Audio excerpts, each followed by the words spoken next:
इस वक्त की बड़ी खबर है शिवपुरी से, जहां निर्वाचन आयोग ने आदेश जारी कर दिया है। शिवपुरी की नरवर नगर परिषद ने चुनाव की घोषणा कर दी है।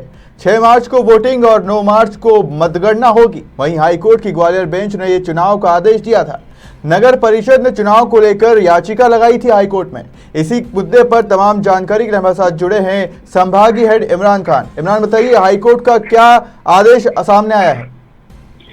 बिल्कुल मयंक, देखिए शिवपुरी जिले की नरवर नगर परिषद में 12/2/2018 को नगर परिषद नरवर का कार्यकाल पूर्ण हो जाता है और उसके 3 साल बीतने के बाद कहीं ना कहीं लगातार वहां पर जो राजनेता चुनाव लड़ते हैं उनके द्वारा लगातार हाईकोर्ट में याचिका लगाई जा रही थी, जिसको लेकर पूर्व में 3 बार भी निर्वाचन आयोग ने मतलब एक वो अधिसूचना जारी कर दी गई थी, लेकिन किन्हीं कारणों से वहां पर लगातार पिछले 3 बार से चुनाव निरस्त किए जा रहे थे, जिसको लेकर 14/1/2022 को ग्वालियर हाईकोर्ट की खंडपीठ में एक याचिकाकर्ता ने याचिका दायर की गई थी कि नरवर नगर परिषद का कार्यकाल को बीते करीब 3 साल हो गए और यहाँ पर चुनाव संपन्न नहीं कराया जा रहा है, जिस पर सुनवाई हुई हाईकोर्ट ग्वालियर खंडपीठ में। और 8/2/2022 को हाईकोर्ट ग्वालियर खंडपीठ ने एक निर्वाचन आयोग को आदेशित किया कि यहाँ पर शीघ्र से शीघ्र चुनाव संपन्न कराया जाए, जिसको उल्लेखित करते हुए राज्य निर्वाचन आयोग ने आज नरवर नगर परिषद का चुनाव की घोषणा की। और मैं आपको बता दूं कि राज्य निर्वाचन आयोग के द्वारा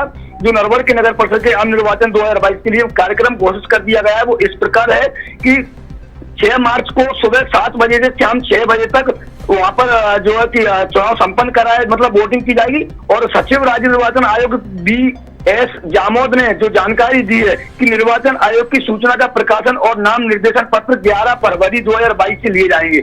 नाम निर्देशन पत्र प्राप्त करने की अंतिम तारीख 18 फरवरी 2022 होगी।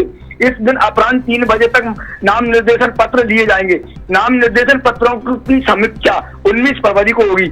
अभ्यर्थी से नाम वापस लेने की अंतिम तारीख 21 फरवरी है। अभ्यर्थी को निर्वाचन प्रतीकों का आवंटन भी 21 फरवरी को होगा। मतदान 6 मार्च को और मतगणना सुबह निर्वाचन परिणामों की घोषणा 9 मार्च को सुबह 9 बजे से होगी। मैं मयंक आपको बता दूं कि नगर परिषद नरवर का जो निर्वाचन उच्च न्यायालय खंडपीठ ग्वालियर के द्वारा 8 फरवरी 2022 को पारित आदेश के परिपालन में कराया जा रहा है।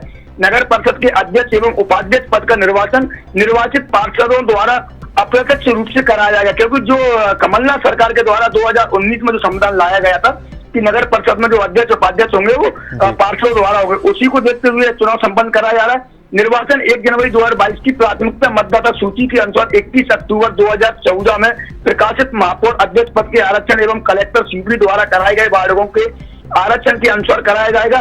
मतदान इलेक्ट्रॉनिक वोटिंग मशीनों से कराया जाएगा, यानी कि EVM से।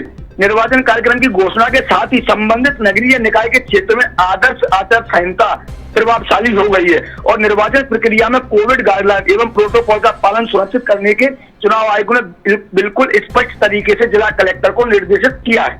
जी इमरान, जब से आदेश आया उसके बाद से नगर परिषद में क्या खास तैयारियां देखने को मिल रही है इस वक्त? बिल्कुल, देखिए पूरे मध्य प्रदेश में कहीं ना कहीं शिवपुरी जिले की एक मतलब एक लौती नगर परिषद है, जिसमें एक सिंपल एक ही नगर परिषद का चुनाव कराया जा रहा है। वो भी इसलिए कराया जा रहा है, मैं आपको बता दूं कि पिछले 3 साल पहले इसका कार्यकाल पूर्ण हो गया था, उसके बाद वहां पर चुनाव संपन्न नहीं कराए गए।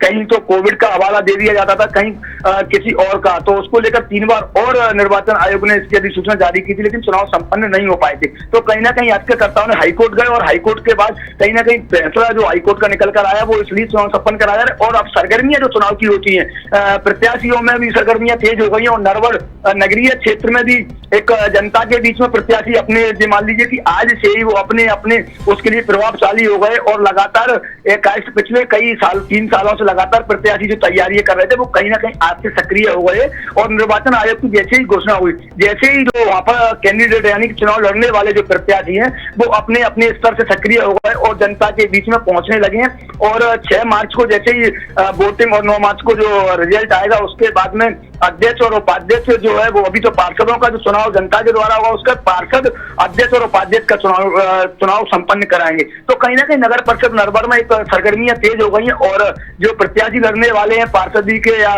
जो अध्यक्ष में लड़ेंगे वो कहीं ना कहीं अब एक मान लीजिए कि सक्रिय हो गए और जनता के बीच में वो पहुंचने लगे हैं। जी इमरान, निर्वाचन आयोग द्वारा क्या क्या प्रतिबंध इस चुनाव पर लगाए गए हैं? क्या कुछ खास तैयारियां, कुछ गाइडलाइंस दी गई है?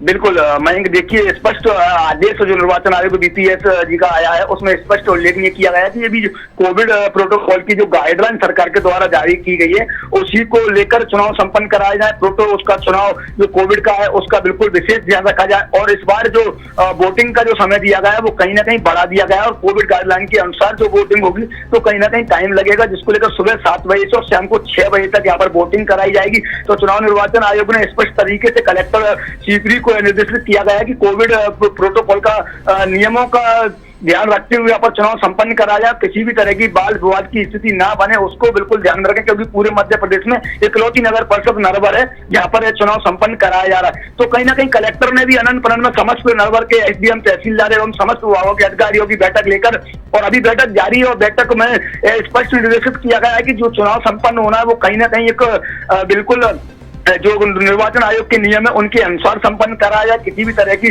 वाद विवाद की स्थिति ना बने और कोरोना गाइडलाइन का विशेष ध्यान रखा जाए। जी, तमाम जानकारी के लिए धन्यवाद इमरान।